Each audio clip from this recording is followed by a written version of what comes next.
आप सबका आज की इस प्रेस कॉन्फ्रेंस में स्वागत है।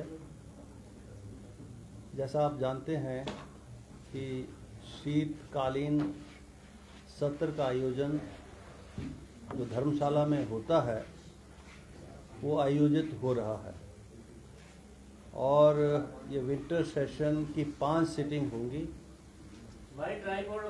और 19 दिसंबर पहली सिटिंग है और उसके बाद 23 तारीख तक ये सेशन चलेगा, यानी 5 सिटिंग इसमें होंगी। और इन 5 सिटिंग्स में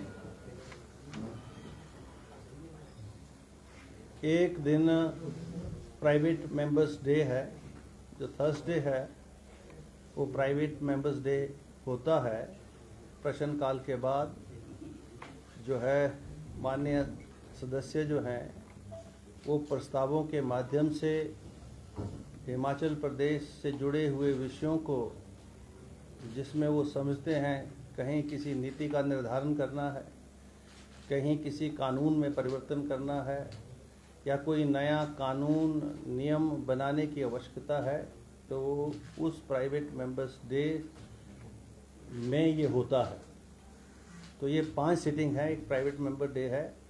और आप जानते हैं कि जो फर्स्ट आवर है विधानसभा का वो क्वेश्चन आवर होता है और हमने ये नोटिफाई हुआ 29 नवंबर को, तो मिनिमम 20 डेज देने पड़ते हैं सेक्रेटेरिएट को, हमारे विधानसभा सचिवालय को, और वो मिनिमम टाइम हमने देकर 29 को इसका नोटिफिकेशन हो गया। और 29 से जो माननीय सदस्य हैं ऑनलाइन ऑफलाइन अपने प्रश्न विधानसभा सचिवालय को भेज सकते हैं। ऑनलाइन व्यवस्था भी है, ऑफलाइन भी है। तो अभी तक जो माननीय सदस्यों के जो प्रश्न हमारे पास विधानसभा सेक्रेटेरिएट के पास पहुंचे हैं, उसमें स्टार्ड क्वेश्चन जो हैं, जो अंदर पूछे जाने हैं, वो 165 के करीब हमारे पास पहुंच चुके हैं टिल नाउ।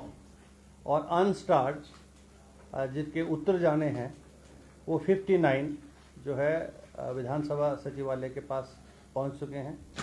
फिर अन्य नियमों के तहत नोटिस जो है वो मान्य सदस्यों के द्वारा भेजे जाते हैं।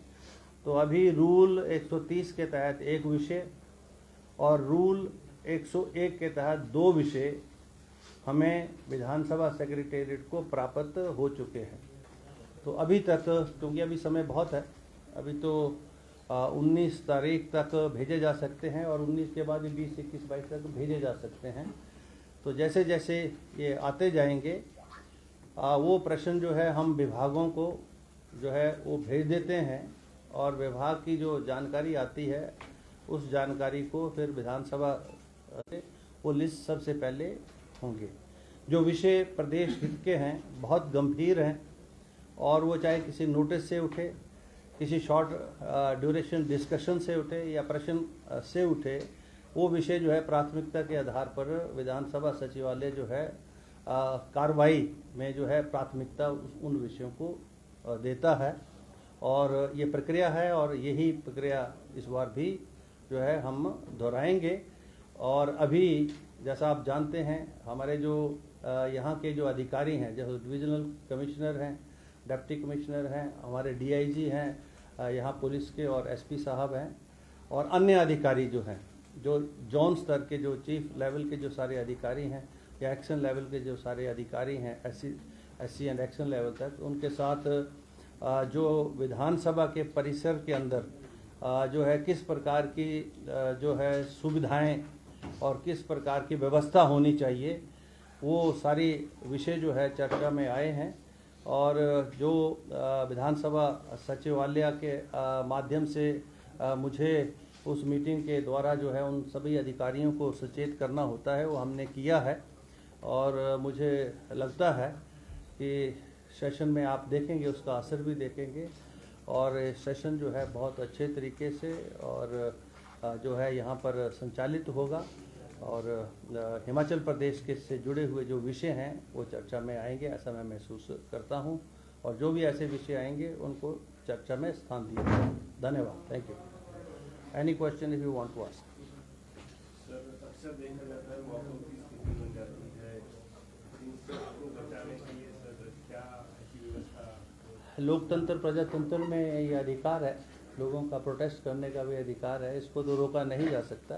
पर मुझे नहीं लगता ऐसी कोई परिस्थिति आएगी, क्योंकि जब विषयों को गंभीरता के साथ हम अंदर सुनेंगे और जो है जवाब भी जो है लेंगे सत्ता पक्ष से, तो कोई ऐसी परिस्थिति होगी नहीं।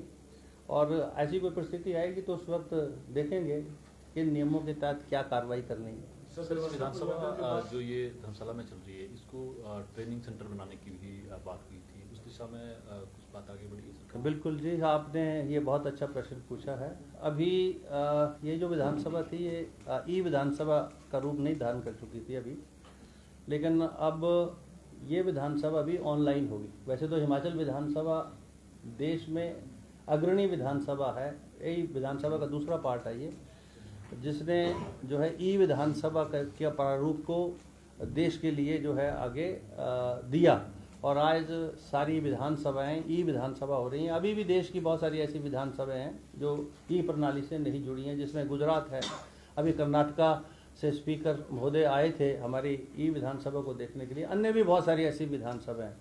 तो Himachal Vidhansabha has led the other states also to adopt this e pranali. And जो धर्मशाला का जो हमारा परिसर है ये भी ई विधानसभा हम कर रहे हैं। और उसके लिए जो गवर्नमेंट ऑफ इंडिया के पार्लियामेंट्री अफेयर मिनिस्ट्री से जो हमको मिलना है वो मिल चुका है। अब बहुत जल्दी जो है यहाँ भी व्यवस्था जो है ई विधानसभा की होगी। जो अगला प्रश्न आपने ट्रेनिंग का कहा है, ट्रेनिंग और भी जो है बैठकें यहाँ पर हों, इस पर हम बहुत गंभीरता से विचार कर रहे हैं। क्योंकि हमारा शिमला का जो परिसर है वो काफ़ी पुराना ऐतिहासिक है, आप जानते हैं, हिस्टोरिकल है। और इसलिए वहाँ रख रखाव की भी स्थिति है, कुछ रिपेयर्स मेंटेनेंस का वर्क है। तो शायद लगता है मुझे अगले बजट सेशन के बाद हमको जो अगला मानसून सत्र है वहाँ पर रिपेयर रेनोवेशन का अगर हम रेस्टोरेशन का काम करेंगे तो हमारे पास और कोई परिसर है नहीं, यहीं ये परिसर है जहाँ पर ये मीटिंग विधानसभा आयोजित हो सकती है। और आगे इससे कहना चाहूँगा, जैसे हमने यहाँ पर ये परिसर बनाया है, अब देश के बहुत सारे ऐसे राज्य हैं जो हमारी तर्ज के ऊपर जो है, जैसे असम में जो है, असम में वहाँ डिब्रूगढ़ में होती है मीटिंग उनकी अब उन्होंने दूसरा प्रपोजल दिया है। कर्नाटका में भी जो है वहाँ के स्पीकर जो सोच रहे हैं कि हम कर्नाटका में जो जैसे हिमाचल प्रदेश की विधानसभा 2 जगह मिलती है तो इस प्रकार से व्यवस्था हम भी करें। तो यानी the steps which were taken long back by the Himachal Pradesh government to have this infrastructure for the Vidhan Sabha proceedings, this is being likely to be being followed by the rest of the states also, and we will see to it कि some training program at the parliamentary level जो है आने वाले समय में हम यहाँ करवा सकें। यूथ और महिला पार्लियामेंट की मैंने बात की है। अभी हमने बच्चों की एक विधानसभा शिमला में की थी। अभी ये प्रपोजल हमारे पास आया है। अभी युवक भी पार्लियामेंट करना चाह रहे हैं, यूथ पार्लियामेंट करना चाह रहे हैं, और महिलाओं का भी एक जो है पार्लियामेंट और जो है का आयोजन हो सकता है निकट भविष्य में। तो हमारे पास ये परिसर है, तो उस दृष्टि से हम इस परिसर का इस्तेमाल करेंगे। Thank you. आम व्यक्तियों के लिए व्यवस्था परिवर्तन के बाद पहला ये शीतकालीन सत्र है। लगातार पिछली बीती भी सरकारें रही, चाहे आपके नीचे बीजेपी के रही, विधानसभा सत्र में जिस तरह से आम व्यक्ति को मिलवाया गया, तकलीफें हुई, आपने व्यवस्था परिवर्तन का नाम दिया है। उस परिवर्तन के तहत आम व्यक्ति को किस तरीके से और समुचित व्यवस्था मिलने वाली है, पहला ये। और दूसरा सवाल ये है कि पूरे 5 दिन का सत्र हो या पूरी सरकार का सत्र हो, हम कवरेज के दरमियान खड़े रहते हैं बाहर फील्ड में, हमारे लिए बैठने की यानी मीडिया के लिए बैठने की जगह नहीं होती है। क्या सारी व्यवस्थाओं के बाद अध्यक्ष महोदय का ध्यान उधर जाएगा कि कहीं एक मीडिया कक्ष बनाया जाए जहां मीडिया वालों को पानी, चाय, उनकी व्यवस्था समुचित हो? क्या इस पर भी गौर रहेगा क्या आपका? पहला प्रश्न तो आपका व्यवस्था परिवर्तन से है, वो तो सरकार का है ऑब्जेक्टिव। विधानसभा व्यवस्था परिवर्तन हो, अच्छी व्यवस्था हो, हम तो सरकार सत्ता पक्ष विपक्ष को दोनों को सुनते हैं अंदर, और ये तो लोगों ने निर्णय लेना है, और ये तो बात वहाँ तक है गवर्नमेंट लेवल का। और जहाँ तक यहाँ की बात है, मीडिया सेंटर है, मीडिया जो जो चार लोग जो बैठने की जो जगह दो होती है और हाँ, आधा डीपीआरओ के अधिकारी बैठ के फुलफिल करते हैं। जो आपने हम जो लोग की जगह नहीं है। अगले दो विषय जो यहाँ पर उठाए हैं, जो मीडिया कर्मियों के लिए उचित व्यवस्था अंदर और बाहर हो, बैठने की व्यवस्था हो, इसके ऊपर विधानसभा सचिवालय जो है हम गंभीरता से विचार करेंगे और ये ऐसी व्यवस्था भी करवाने का पूरा प्रयास करेंगे। सर, इससे पहले जितनी बार भी यहाँ पे सत्र हुआ है उसको लेकर विपक्ष लगातार ये कहता है कि जो अध्यक्ष महोदय है उनकी बात नहीं सुनते, इस बार ऐसा तो नहीं होने वाला? क्या बोलते हैं? इससे पहले जितनी बार भी यहाँ पे शीतकालीन सत्र हुआ है तो लगातार विपक्ष पार्टी ये कहती आई है कि अध्यक्ष यहाँ का हमारा तो पहला हो रहा है। सर, पहले की बात करें, पहले की सरकारें यहाँ पे रही हैं, तो उन्होंने भी पहले पूर्व सरकारों के समय में क्या हुआ, पूर्व अध्यक्षों के समय में क्या हुआ, उसका तो मैं जवाब नहीं दे सकता, इस बार तो ऐसा नहीं होने वाला सर। पर मैं अपना बारे में जरूर कह सकता हूँ, ऐसे सारे विषय चाहे वो सत्ता पक्ष से आए चाहे विपक्ष से आए, और विपक्ष को तो मैं बहुत ज़्यादा तरजीह देता हूँ, क्योंकि ऑपोजिशन का जिंदा रहना और ऑपोजिशन का होना बहुत ज़्यादा ज़रूरी होता है, क्योंकि विषय तो वही उठाएंगे और सरकार उन विषयों का जवाब देगी। तो ऐसी कोई परिस्थिति नहीं होगी, जो भी विषय उठेंगे और वो हिमाचल प्रदेश के हित के हों, नियमों के अनुसार हों, क्योंकि विधानसभा भी नियम के अनुसार चलती है। तो हमारी वो नियम बने हुए नियम हैं और मैंने नहीं बनाए हैं, वो नियम विधानसभा ने ही बनाए हैं, मतलब इस माननीय सदन ने ही बनाए हैं। उन नियमों के अनुरूप सारी कार्रवाई को हम रेगुलेट करेंगे। किसी भी दल के द्वारा, किसी भी मान्य सदस्य के द्वारा जो भी विषय उठाए जाएंगे उनको पूरा समय हम अंदर देंगे नियमों की परिधि में।